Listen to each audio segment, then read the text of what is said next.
Welcome back, everybody, to another episode of Mid-Tier Thoughts. Today I am hitting up the After Hours show of Muffin Top Tactical. So the following thing you're going to hear is from the After Hours show with Chris from Muffin Top Tactical from our last episode prior to this. Enjoy. Yes, sir. So I heard you guys got you got a M1A. Yes, yeah. So actually, my grandfather, he's getting older and going through like 65 years of crap he's got built up over the years. Anyway, I inherited an M1A from him. Interestingly enough, it is a Polytech M14S, which is the Sporter M14, which just means that it's not full auto, and it's actually a Chinese clone of the M1A. So I did some digging on that, and I guess these were made in like the 80s, back when we were still importing from Norinco, from the 80s into the 90s until the ban under Clinton. And apparently they are one of the few M1As that actually still use a forged receiver. Yeah, they're very high. They're a very high quality M14 or M1A. Yeah. Well, and that's what I was worried about at first, because I was like, oh no, I hope this isn't going to be like some kind of cheap Chinese crap. And it turns out, from what I've heard, they're actually pretty good. The only thing I've heard is like the early runs had soft metal bolts. But based on the serial number of this one, it sounds like it was a later production where they kind of fixed that issue. And so that I haven't shot it yet, unfortunately, but it sounds like I shouldn't really have too many issues, and that it's pretty compatible parts-wise if I want to swap stuff out or do anything with it. I think my biggest thing right now is trying to figure out, like, do I want to Randy Shugart this thing, or, put some glass on it, leave it as is? Like, I'm trying to go back and forth on that. Yeah. I did a Randy Shugart build with the one I got. Mine wasn't anything special. It was a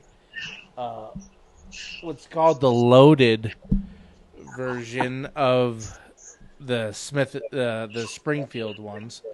Yeah. So mine has no historical,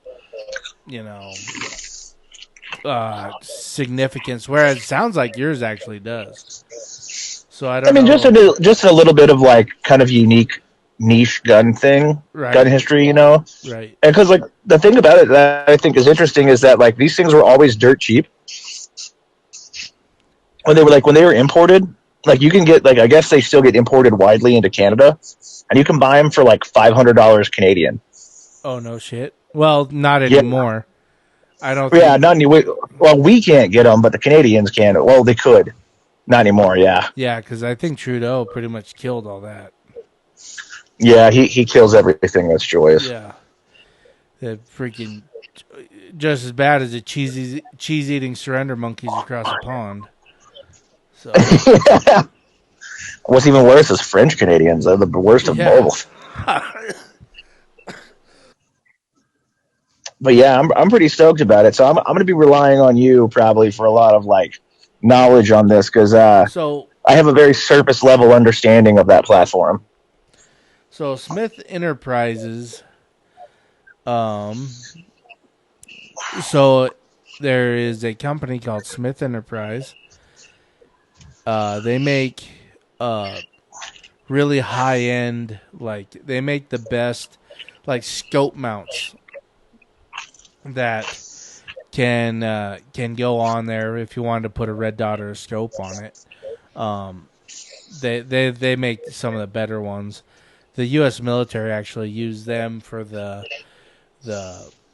Warhorse Project, and I believe it's called the Warhorse Project. Now, are these the ones that your stripper clip guide, or are those the ones that are scout mounted, or like the up and over mounts, like on the side? It's up and over on the side. Got it. They're really nice. I actually have one on mine. Because I've seen like the Sage makes the one that replaces your stripper clip guide, and it's just like a little like 2 or 3 piece Picatinny rail that they slap the aim point on sometimes. And I was like, oh, that's interesting. Yeah, that might be okay for red dot, but if you wanted something more heavy duty for like a scope, oh yeah. See the it's It's either the PN 2005 Tactical Sniper Mount and the PN 2006 M14 Mount. I think they were just different time frames when they're being built, and they made some different changes. I believe I have, if I remember correctly, is 2006, I believe, but don't quote me. I'll have to take a look at it. But it actually, now, when it comes to magazines for those, like outside of like the actual Springfield ones, is there like any other ones that you'd recommend? I've seen some people talk about like the Taiwanese ones are pretty decent, and they're a little cheaper, but like I don't know enough about them. Checkmate magazines are the same company that builds them for Springfield.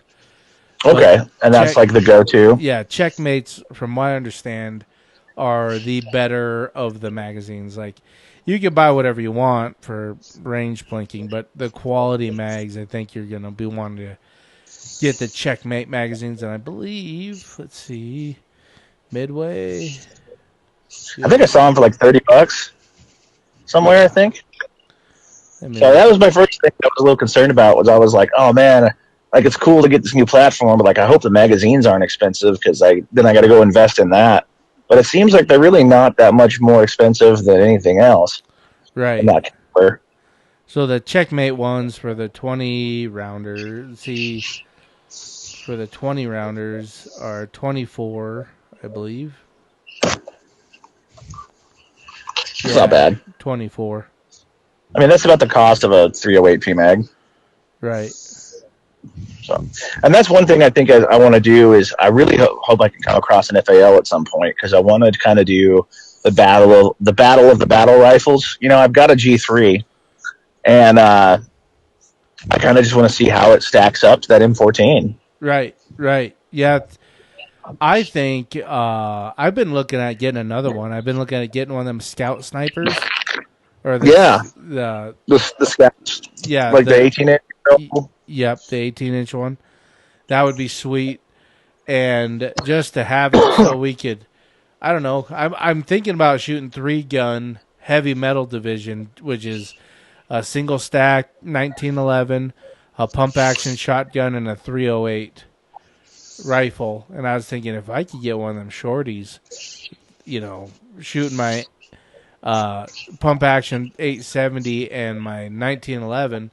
Not a lot of people shoot heavy metal anymore. Everybody's wanting to get the latest and greatest cool guy stuff. I mean, I don't mind, because I don't shoot a whole lot of 3-gun, and I don't want to invest $3,000 into a shotgun. You know. Like I would love like a Benelli M4, or even like a 1301. You know, like those tricked out A300s they got, the A300 Patrol. Right. I can't, like, I don't shoot shotguns enough to justify over $1,000 on a shotgun. You know, like I have an 870, and I think I shoot it once or twice a year just because I don't do shotgun stuff. Yeah, my first gun I bought myself when I was 18 was a Remington 870.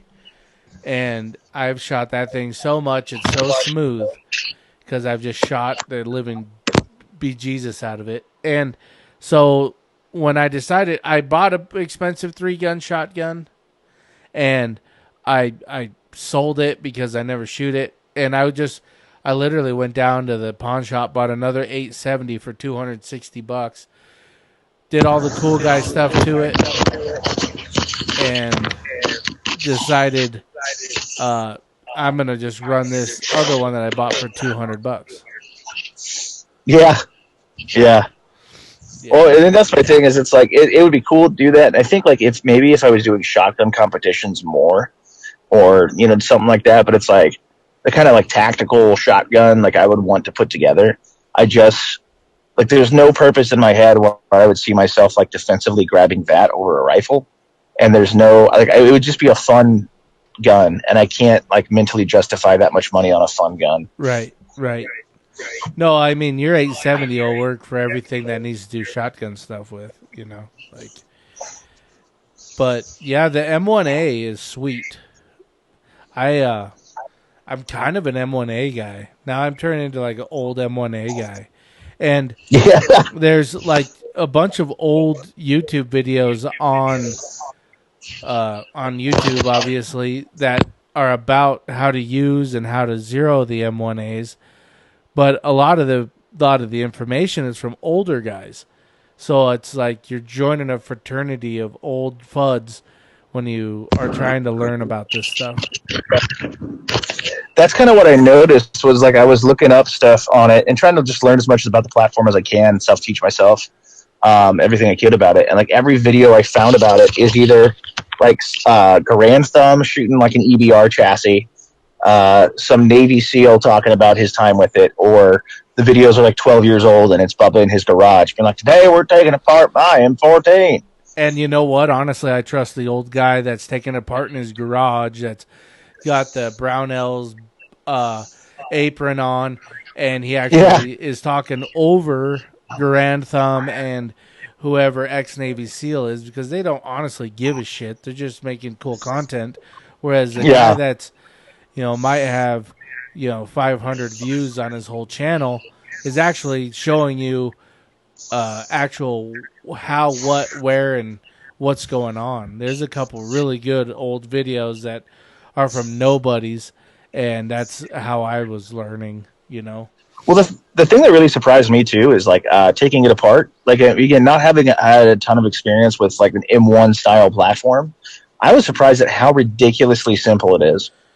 Yeah, to do a basic, like take the stock off and shit, it's fast. But like once you get into the other stuff, it kind of takes some specialty tools. Well, I mean, like how simple of a design the platform is. Yeah. Period. Yeah. Just I was like taking it apart, and you're like, oh, that's it. You know what I mean? Like when you're looking at the internals, you're like, oh, that's not complicated at all. So I think it's interesting with that, and I think I do find it interesting that it was the shortest lived like mainline combat rifle, but I think it's really interesting how it has shifted over into the civilian side as having like a cult like following on the civilian side of things, and that. It may not have done too well militarily from its at the time that it was introduced. Well, but I would argue it's actually served their country quite well. I mean, it was being deployed even pretty recently in a DMR or whatever, counter sniper or whatever form, and it was around before the M16, so it's done service and work at least as long as the AR-15. So yeah, but I would say it's more like it shifted more into like a specialty role after right. I mean, like that's more where I was saying is like that like 7-year period where it was the main infantry rifle. Right. And I like part of it too was because they were trying to replace the M1 Garand and the BAR with one system, and that's a lot to ask, to be honest. And then we go traipsing through Vietnam where full auto everything is a thing, and you can't really expect an 18-year-old kid that's 110 pounds of full auto 308 like that. Now, see, that's the interesting thing about that, though, that I think is funny, is that we say that, yet you look at some of the other countries who adopted it, right? Right. We gave tons of tooling to the Philippines and to Taiwan, who up until recently were still using it, and so we're like, 5'5", 130-pound kid not being able to run that rifle. Yet there's like 5'1" Filipino dudes running around with this rifle all over the place, you know? Right. And so it's kind of funny to me where like you see that kind of thing and it's like, well, they figured it out. Well, that is true. You're not wrong. So, and yeah, it's actually, it kind of just reminds me. Oh, go ahead. Sorry. Well, I think the big argument now is that we're actually going back to the M14 style with the new SIG that's coming out. Oh, yeah. Back to the heavy. Yeah, lower capacity magazine, heavier recoiling, and heavier rifle. Which I would argue, I mean, the M16, M4, whatever variant of rifle we have right now is pretty damn good. If you ask me, the ammunition is the limiting factor. If you just made everybody shoot 77 grain, OTMs or something, just made that the standard caliber, dude, smacking people, like. At the same time, too, I think it's one of those interesting things where we see the original M16 design, it was a 20-inch barrel because of the velocity, and you put some 62 grain green tip in a 20-inch barrel and you're zooming right through things. But we're like, oh, out of convenience, we want to make it shorter and shorter. Right. It's like we're always basically shooting ourselves in the foot and defeating the whole point. And we're always fighting the last war. So right now, the when we first got into the GWAT, we were fighting kind of Vietnam style, and when Vietnam happened, they were still fighting like it was World War II, and it's all completely different theaters. Then now we come out with a new battle rifle that was needed in Afghanistan when we're not in Afghanistan anymore. Like that rifle they just made would have been perfect for Afghanistan because the long distance shooting you needed.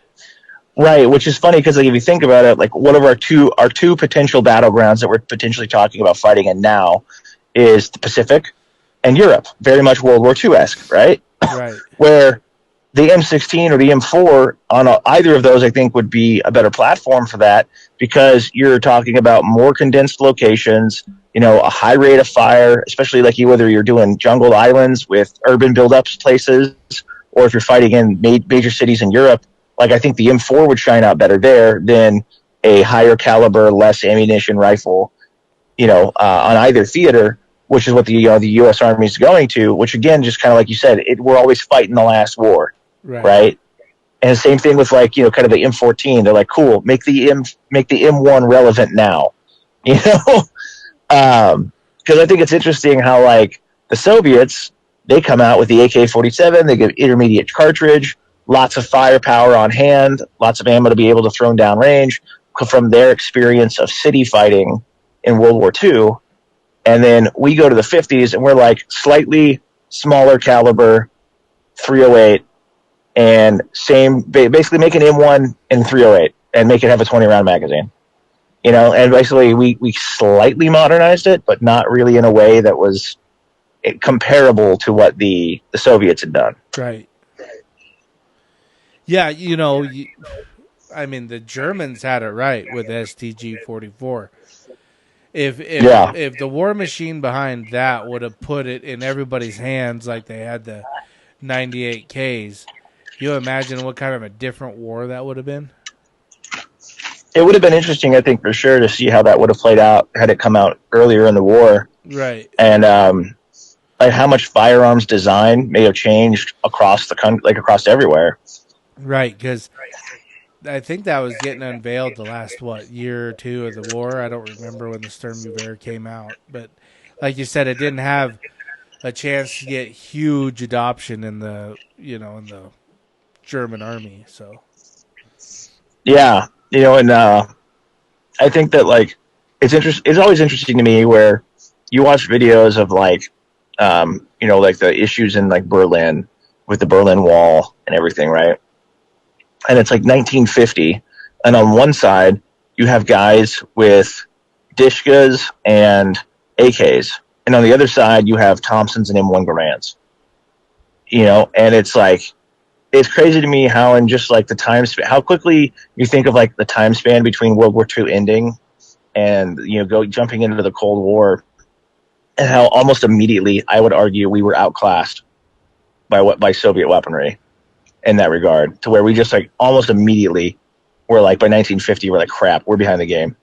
Right. And you see this in Korea where BARs and M1 Garands going against a bunch of dudes running around with Chinese AKs or the PPSHs just mowing dudes down left and right. And it's one of these things where it's interesting to see, you've got this American concept where I think we talked about this last time. We talked about the mindset behind why people design certain things.